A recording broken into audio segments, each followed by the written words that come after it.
As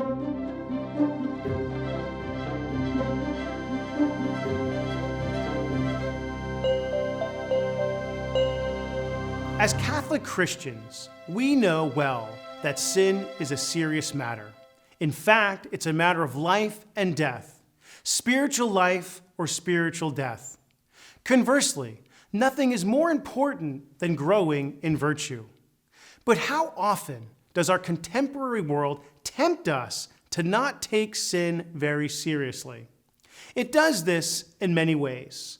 First, it tries to convince us through argument that what our faith claims to be sin is really not sin at all. But given the intellectual history of the church and the natural law that grounds our moral virtue, these arguments tend to be weak. More often, the world uses a more subtle way of tempting Christians to ignore the reality and danger of sin. What way is this, you might ask? This is the way of lightening up sin with comedy, humor, or other forms of entertainment. Let me explain. One July 4th, while channel surfing, I came across the Nathan's hot dog eating contest in Coney Island. Now, I'm a New Yorker, and I love Nathan's hot dogs, so I decided to watch. Little did I know, competitive eating is a sport. It was on ESPN, and some people actually make a living eating competitively. Who knew? When it was time to start the eating, I was at the edge of my seat. I really cared if Joey the Jaws Chestnut, the underdog, would destroy the 6-year reign of Takura the Tsunami Tobayashi. I was like, bring it on. In spite of my enthusiasm, I watched the competitors stuffing their faces, and I started to feel a little uneasy. Why? Well, soon it hit me. Competitive eating is gluttony. To eat 66 hot dogs in 12 minutes to win money is gluttony. As a society enamored with entertainment, we turned a deadly sin to be avoided at all costs into a secular virtue to be rewarded. And most importantly, here, even I, a lifelong Catholic, was sucked into this delusion because it was packaged as entertainment. There are many other examples. How about reality TV shows? In Survivor-type shows, the winner must deceive and double-cross everyone to win. Is not lying a sin? Who Wants to Be a Millionaire? The person who allows greed to surpass virtue. In some reality shows, the audience is given way too much information about another's life in order to live vicariously through them. Is this not envy? And finally, another example is even more troubling. I read a story about a group of teenage girls who invited another girl to a house party. When she arrived, the other girl started to beat her viciously. Why?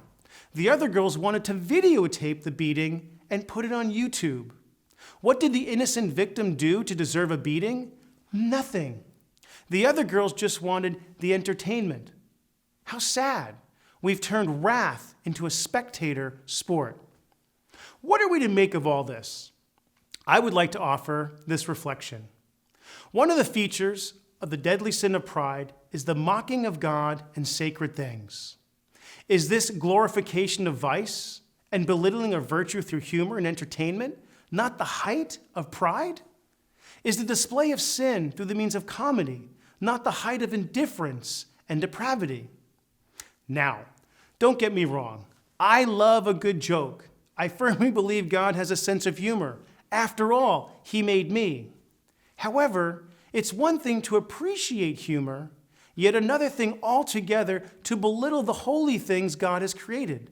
This is desecration.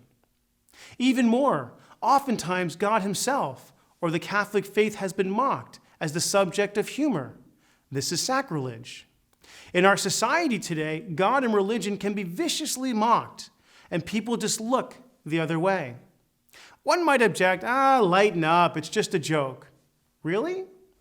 If, within the same joke about Christianity, we to replace the word God with the title of a minority group or some protected class, would it still be funny?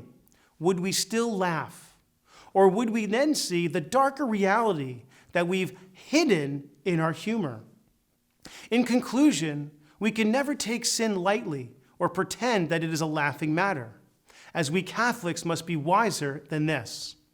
Let's make sure we never allow the devil to lead us into sin by tricking us into laughing instead of being repulsed by it. After all, there is nothing in this world more repulsive than the reality of sin.